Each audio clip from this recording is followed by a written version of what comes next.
Hello, আসসালামু আলাইকুম। সবাই কেমন আছেন? আশা করি সবাই ভালো আছেন। কালকে একটা ভিডিও ছাড়লাম বন্ধুকে নিয়ে। তো আমার কিছু বন্ধু কমেন্ট করলো, আপনাদেরকে বলি। মোহাম্মদ বাপ্পি বললো আমার কোনো বন্ধু নাই, হারিয়ে গেছে বন্ধু। কত বন্ধু দিবস চলে গেছে। দেখ, যারা হারিয়ে যায় তারা কখনো বন্ধু ছিল না, গেল। আর আমারও আরেক বন্ধু মোহাম্মদ আরবের রহমান কমেন্ট করছে, আমার কোনো বন্ধু নাই, বন্ধুরা কেউ আর এখন পরিচয় দেয় না, আর নেয় না। সবাই সবাই সফলতা নিয়ে ব্যস্ত, কোনো খবর নেই।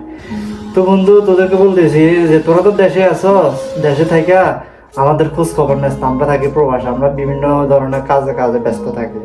তোরা দেশে থেকে বুঝোস না, প্রবাসে আসলে বুঝবি। গতকালকে আমার বন্ধু সৈকত, ও আমাকে ফোন দিছিল, ফোন দেওয়ার পর ওর সাথে কথা বললাম।